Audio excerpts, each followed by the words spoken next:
1928, a homemaker in an American kitchen opened a can of Campbell's condensed tomato soup. She poured the undiluted red liquid directly into a bowl of dry spice cake batter.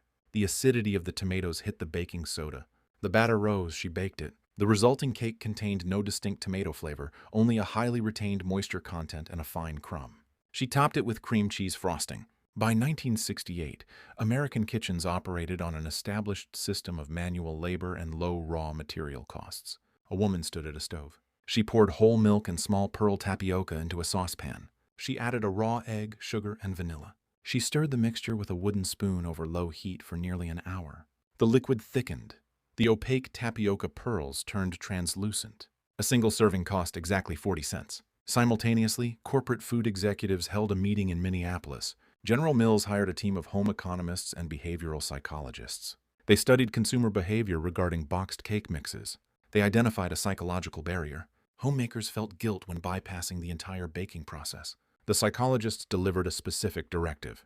They instructed General Mills to market boxed mixes not as a replacement for effort, but as a tool to add emotion and care. In 1969, the Jell-O company executed a direct marketing tactic. They printed a new recipe on the back of every gelatin box. A woman in a Midwestern kitchen baked a standard white sheet cake. She removed it from the oven and let it cool. She took a wooden spoon. She used the handle to punch a grid of holes directly into the top of the cake. She mixed liquid cherry Jell-O. She did not let it set. She poured the warm red liquid over the entire surface. The liquid seeped down into the punched cavities. She placed the pan in the refrigerator. The gelatin set inside the crumb structure. A slice revealed alternating white and red vertical stripes. The cost was under $2. 1970, a mother poured a pound of long-grain white rice into a pot. The dry rice cost 30 cents. She added whole milk. She simmered the mixture on the stove for 50 minutes. The liquid evaporated and the rice grains swelled. She stirred in sugar and vanilla. She dusted the top with cinnamon. On a Tuesday afternoon in 1971, a woman dropped a solid piece of butter directly into a cold cast-iron skillet on a back burner. She turned on the heat. The butter melted. She pressed brown sugar flat into the liquid fat. She opened a 39-cent can of pineapple rings. She laid the rings in a geometric pattern over the sugar. She placed a bright red maraschino cherry in the center of every ring. She poured a yellow cake batter over the fruit. She placed the skillet in the oven.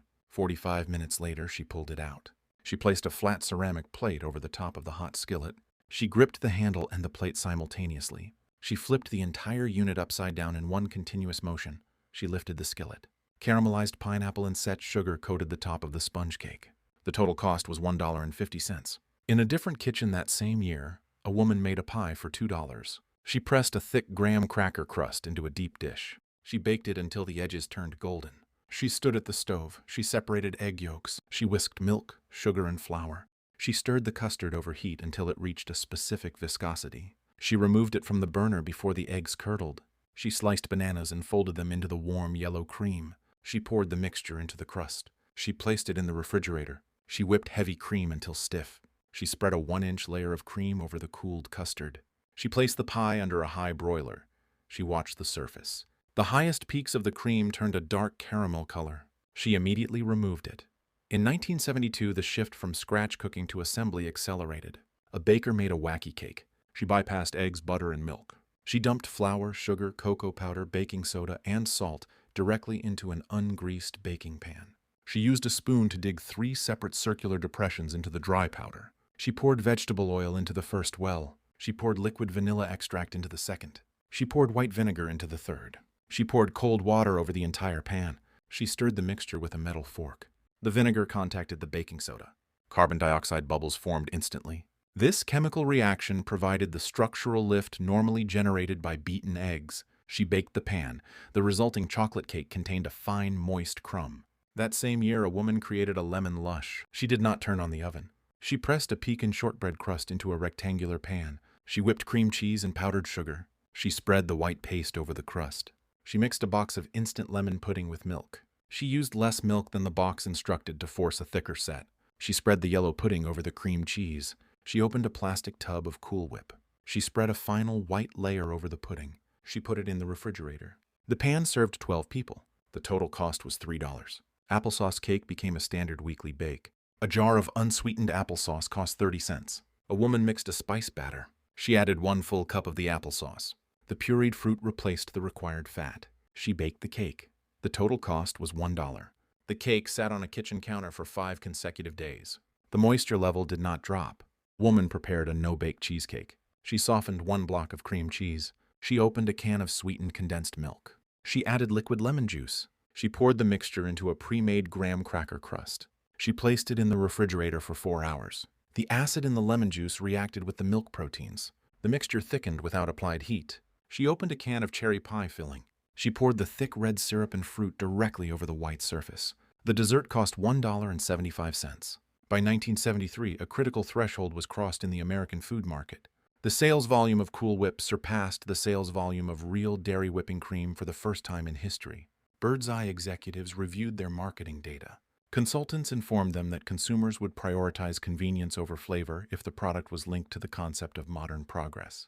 The company accelerated its advertising. A woman made ambrosia salad. She opened a can of mandarin oranges. She opened a can of pineapple chunks. She measured out shredded coconut flakes and miniature marshmallows. She mixed them together in a glass bowl. She folded in sour cream. She covered the bowl and placed it in the refrigerator overnight. The marshmallows absorbed the ambient liquid. They partially dissolved. The desiccated coconut absorbed the citrus juice and expanded. The bowl served 8 people.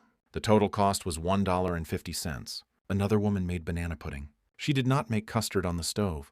She opened a box of instant vanilla pudding. She mixed it with cold milk. She layered Nilla wafers in a dish. She added sliced bananas. She poured the instant pudding over the fruit. She opened a tub of Cool Whip and spread it on top. The entire process took 4 minutes.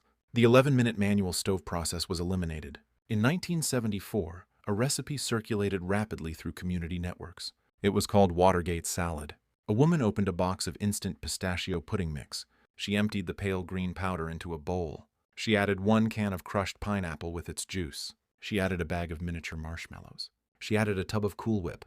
She folded the ingredients together. The mixture turned a bright electric green. She placed it in the refrigerator. She doubled the recipe for under $3. It fed 30 people. A woman made a dump cake. She opened a can of cherry pie filling. She spread the red gel and fruit across the bottom of a glass baking dish. She opened a can of crushed pineapple. She spread the yellow fruit over the cherries. She opened a cardboard box of dry yellow cake mix. She poured the loose powder directly over the wet fruit. She did not use a spoon to mix them. She unwrapped a stick of solid butter. She used a knife to cut the butter into thin, uniform squares. She laid the butter squares in a grid pattern across the dry cake powder. She placed the dish in the oven. She walked away. 45 minutes passed.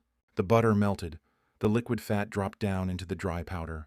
The fruit juices boiled and breached the surface. The top layer calcifies into a crisp, golden crust. The total cost was under $1.50. In 1975, the editorial board of Better Homes and Gardens magazine made a structural change to its publication. They permanently reduced the page count dedicated to from-scratch baking recipes.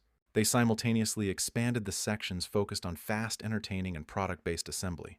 A woman made no-bake chocolate oatmeal cookies. She measured 2 cups of sugar, half a cup of milk, 1 stick of butter, and 3 tablespoons of cocoa powder into a saucepan. She placed the pan on a burner.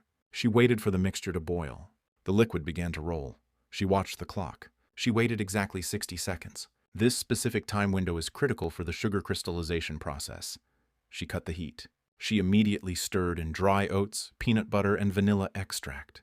She used a metal spoon to drop circular mounds of the hot mixture onto a sheet of wax paper.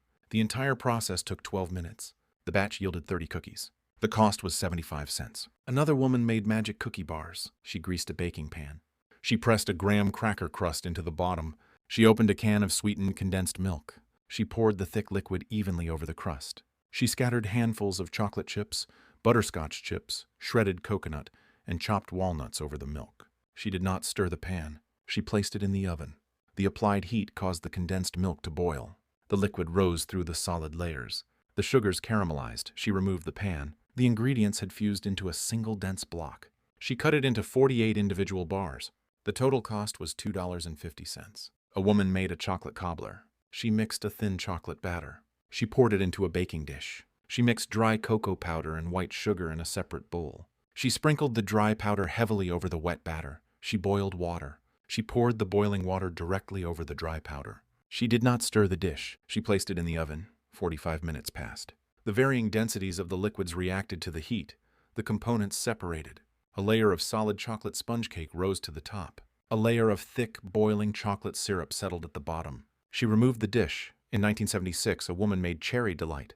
She pressed a graham cracker crust into a 9 by 13-inch pan. She whipped cream cheese and powdered sugar. She folded in Cool Whip. She spread the white layer over the crust. She opened cans of cherry pie filling. She spread the red filling evenly across the top. She placed the pan in the refrigerator. The dessert fed 30 people. The total cost was under $4. A woman made dirt pudding. She took a package of Oreo cookies. She crushed them into a fine, dark powder. She mixed cold chocolate pudding. She spread a layer of the thick brown pudding in the bottom of a container. She spread a layer of Cool Whip over the pudding. She sprinkled a thick layer of the crushed cookies over the white cream. She repeated the strata. She finished with a top layer of crushed cookies. She inserted gelatin gummy worms into the top layer. The cookies resembled soil. The total cost was $1.30. A woman made bread pudding. She gathered dry bread ends and stale dinner rolls. She filled a baking dish. She whisked eggs, whole milk, sugar, cinnamon, nutmeg, and vanilla. She poured the raw custard over the stale bread. She pressed the bread down into the liquid. She waited 20 minutes for complete absorption. She placed the dish in the oven. She waited 1 hour. She cooked butter, sugar, eggs, and vanilla on the stove to create a liquid sauce. She removed the pudding. The bread had completely dissolved into a solid custard matrix. She poured the hot vanilla sauce over the top. A woman made oatmeal cake. She boiled water. She poured the boiling water over dry, quick oats. The oats swelled and softened. She folded the wet oats into a spice cake batter. She baked it.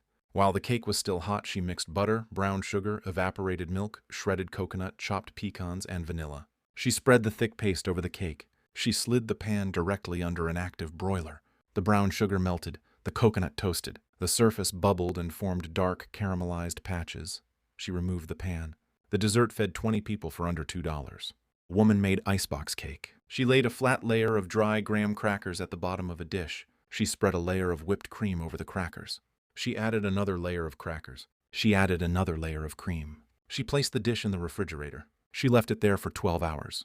The dry crackers absorbed the water content from the cream. The rigid crackers softened entirely. She removed the dish. She sliced into it. The layers held their structure. The crackers had taken on the physical texture of a baked sponge cake. The dessert served 6 people. The total cost was $1.10. The transition completed.